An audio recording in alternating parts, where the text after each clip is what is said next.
Chapter 140 Determination to Win. The man seemed to be extremely angry. His two hands formed fists, and he advanced a step. What? Could it be that you're thinking of forcing the trade? Those of our Yi clan aren't good targets to bully. The vendor turned his eyes and said without a trace of politeness. Humph. The Yi clan is quite impressive. Although the dark man did not apologize, he released his fists. He was clearly afraid of retaliation from the Yi clan. The man was suppressed by the mere mention of the Yi clan and was exceptionally angry. He was a 10th layer expert and was accustomed to others speaking highly of him. Currently he had accepted this embarrassment and had planned to brush his sleeve then ago. However, in his heart, he would truly hate to part with this returning wind's alms bowl, as this magic tool was well suited with his cultivation art. If he were able to acquire it, his strength would increase greatly. However, as of current, apart from the destroyed magic treasure fragment, his other possessions were quite useful, and his spirit stones had been used up over the past several days, leaving him in his current predicament. Brother, sell your treasure fragment to me, I will give 10 spirit stones. A gray-clothed man that was watching emerged from the crowd. He sincerely said, cupping his fist in front of the man. I won't sell it. If you want to buy it, then give me 30 spirit stones. The dark man shook his head as if he were beating a drum with it. That price was fundamentally unacceptable. Sigh. Your esteemed self's destroyed magic treasure fragment, if it were only a slightly great price, then it would be worth it. Unfortunately, it is truly too small. The amount of goods it can conceal is too few. The gray-clothed man, having been rejected by the man, exposed an expression of regret and returned into the crowd without further negotiation. Would you sell it for 12 spirit stones? 13? Cultivators from all directions were looking at the destroyed magic treasure fragment with great interest. Even if they couldn't use this item, they could slowly study it. Who knows what they would be able to achieve enlightenment in. Like that, the price rose to 20 after a moment, bidded by a naive-looking, round-faced youth. In face of such a high price, others no longer spoke out. They all felt this price was quite high. If the were to grow any higher, it would be far too damaging. After all, to these low-level cultivators, having 10 spirit stones would be regarded as quite well off. In addition, the man from a moment ago was most likely the disciple of a clan.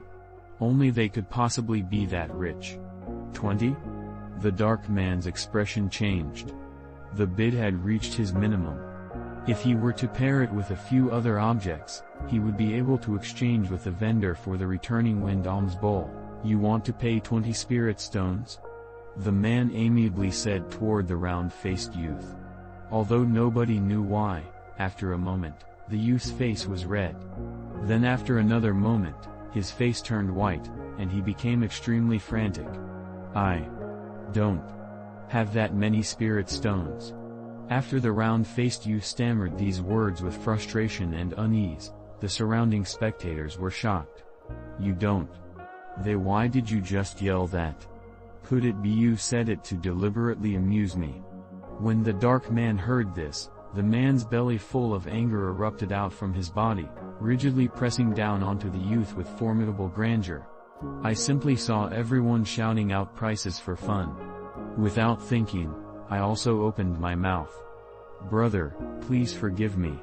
The round-faced youth hastily apologized to absolve himself. His brow was beaded with sweat, and soybean-sized sweat drops tumbled down. He was merely a 5th layer cultivator. How could he resist such spiritual pressure? Who just shouted 19? I am willing to freely give a spirit stone to allow your esteemed self to purchase this item. The youth resourcefully yelled at once. Unfortunately, those all around were extremely quiet. It seemed that person had already changed their mind. How about the brother who shouted 18? When the youth saw the dark man's increasingly scornful face, he nearly wept. He was an insignificant, young cultivator. He only had 2 spirit stones on him, acquired from a year of bitter labor.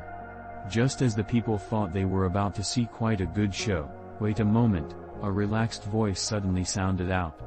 A person entered the stage, calling out to the dark man. "What do you want?" The black man looked at the person with a gloomy face. His temper had already been ground to dust.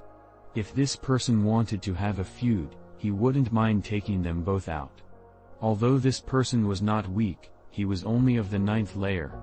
This person has taken an interest in this item and desires it. That individual pointed at that cloth and said with a smile. The one the dark man had mistaken to be a cultivator looking for a fight was not a bystander, but Han Li. Originally, when Han Li heard this person say that this destroyed magic treasure fragment could turn things invisible and conceal spiritual chi, his heart was stirred, and his mind formed a vague opinion. By the time the dark man had concealed the knife, Han Li's opinion in his mind grew clear. He became determined to possess this destroyed treasure fragment.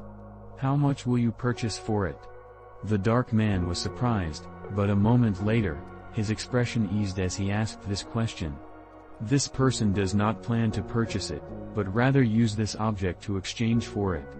Han Li calmly took out a talisman from his sleeve, allowing those surrounding the stall to clearly see it, a fly talisman. A few knowledgeable people cried out in alarm. "It's an elementary high-grade spiritual talisman." The other cultivators were awed. After all, elementary high-grade talismans had only appeared 5 or 6 times since the beginning of this Great South meeting. In addition, each and every one of them had been sold at astonishing prices.